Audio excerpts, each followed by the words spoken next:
The IT industry is a fast-growing and increasingly popular sector in Australia, with 9 of the best 25 spots in the best places to work in Australia with 100 or more employees being in the IT industry, despite less than 2% of Australia's workforce being employed in IT-related roles.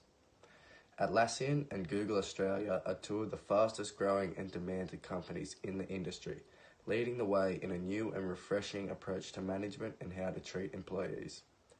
This new style of management involves extra, special treatment and benefits for employees, including free or subsidised healthcare, fully stocked fridges and pantries, as well as massage rooms around the office. They also run numerous events and social outings that incorporate the entire staff. This approach has proven results in terms of workplace productivity and work environment, with Atlassian boasting single-digit staff turnover and Google Australia being voted the prestigious Best Place to Work title in 2011 and getting 3rd place again in 2012. The broad issues that relate to this case study involve environment and culture, human resource management, motivation and rewards, leading, controlling, and teams and teamwork.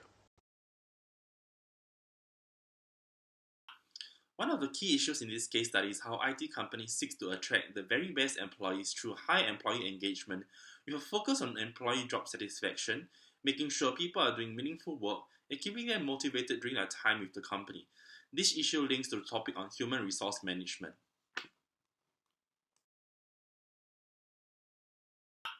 The first relevant theory in human resource management that can be applied is why do people make a difference in an organization?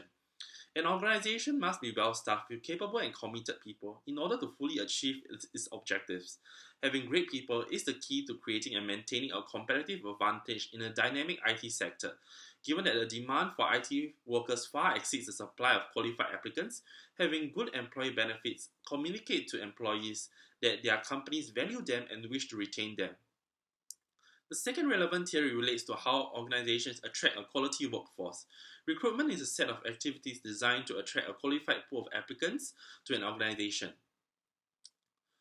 Effective recruiting should bring employment opportunities to the attention of people whose abilities and skill meet job specifications.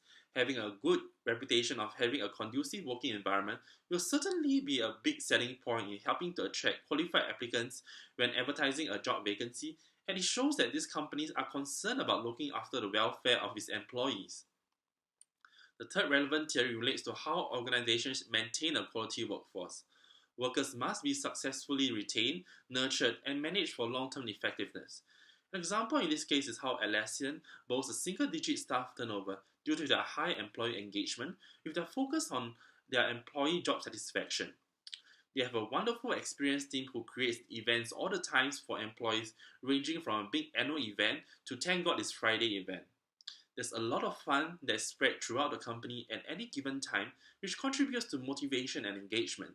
They also have on a regular basis in each of their offices wellness programs such as Pilates and yoga classes, so as they have something that caters for everyone. The case study doesn't mention about how these IT companies develop a quality workforce, such as providing training and development opportunities to its employees, which is an essential part of the human resource management process. Hence, our objective is developing a quality workforce for these IT companies. In the short term, we propose providing orientation for the new employees. This familiarizes new employees with their jobs, co-workers, and organization policies and services. This includes clarifying the mission and culture, explaining operating objectives and job expectations, and identifying key personnel. Good orientation enhances a person's understanding of the organization and adds purpose to his or her daily job activities. In the medium term, we propose providing workers with on-the-job training to provide the opportunity to acquire and improve job-related skills. An example is coaching, in which an experienced person provides performance advice to someone else. One form of coaching is mentoring, in which employees at the early stages of their careers are formally assigned as proteges of senior people. The mentoring relationship gives them regular access to the advice on developing skills and getting a good start in their careers. In the long term, we propose providing off-the-job training outside the work setting. This may be done within the organization at a separate training room or facility or at an off-site location.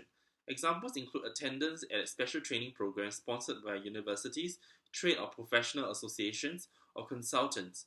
The willingness of organizations to invest in training is a good indicator of the commitment to the people that they hire. The next key issue has to do with motivation and rewards. As mentioned in the case, IT companies who top the list for the best companies to work in focus a lot on creating job satisfaction and meaningful work among their employees. They do so through organizing and celebrating events such as Thank God It's Friday, having a fun-filled working environment with features such as billiard tables as well as beer on taps after hours, and providing a myriad of benefits to their employees such as healthcare benefits and having no limits on sick leave. The problem lies in the fact that all of these events, benefits, and working environments are mostly extrinsic rewards. IT companies fail to provide intrinsic rewards to their employees, resulting in them not being able to motivate individuals who are internally motivated.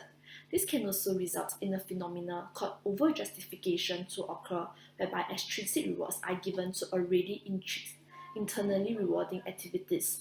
This will reduce the level of internal satisfaction among employees from getting their work done. It was also mentioned in the case that the benefits provided by IT companies can lead to an increase in job satisfaction. However, according to Hertzberg's two-factor theory, extrinsic rewards lead to a reduction in job dissatisfaction, not job satisfaction. Let's now take a closer look at Hertzberg's two-factor theory. It consists of first, the satisfier or motivator factor, which are factors that include feeling a sense of achievement, responsibility, as well as personal growth in the workplace. The satisfier factors help to improve job satisfaction and are found in the job content.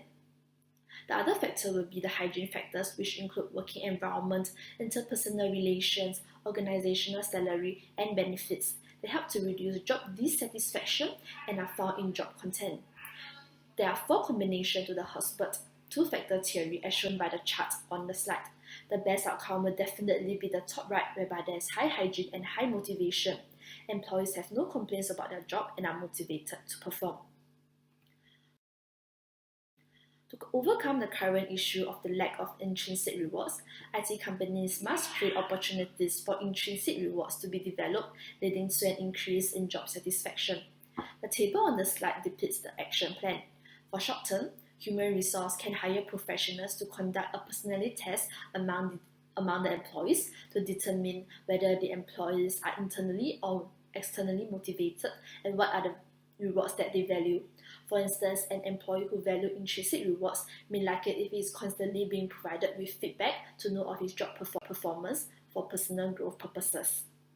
For medium term, the human resource can send supervisors and higher management for training on how to create intrinsic rewards for both themselves and people who they are in charge of. The long-term plan will then be to incorporate what they have learned in these trainings into the workplace.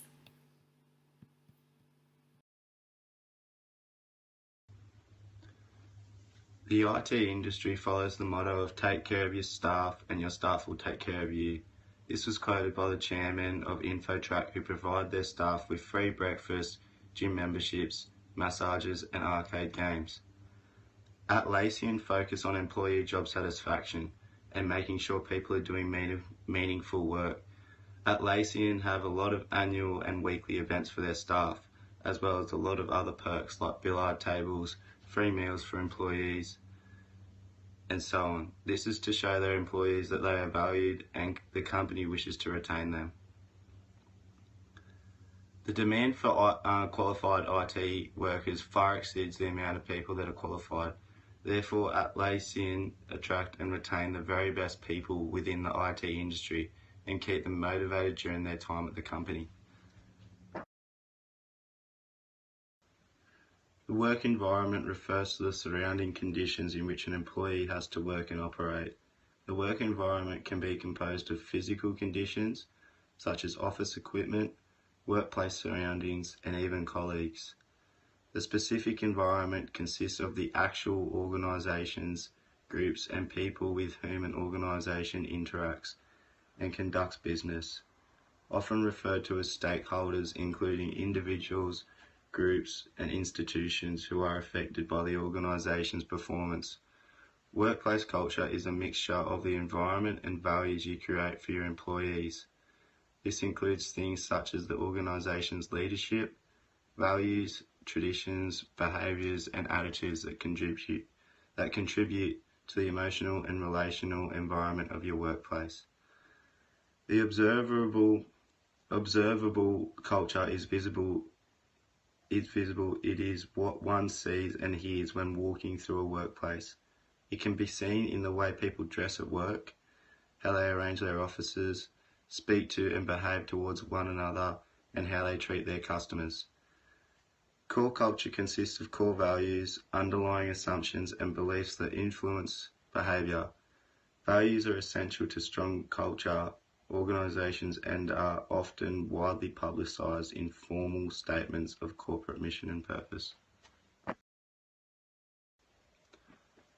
3 objectives for the business include: keep staff turnover to a minimum. If the business can keep staff turnover at a low rate, this means that staff are happy where they are working and that the business is retaining their highly trained and talented staff. The business could also invest more money into staff and their work environments. This could involve investing more money into staff training, offering staff free food and more rest areas.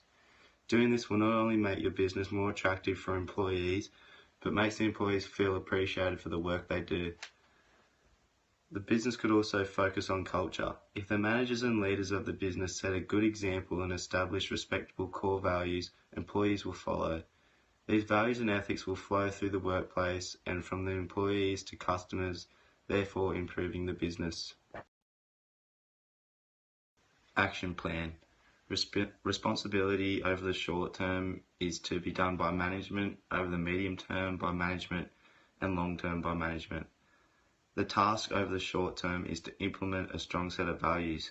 Management can set a core set of values that they want their company to follow, represent, and express. Medium term.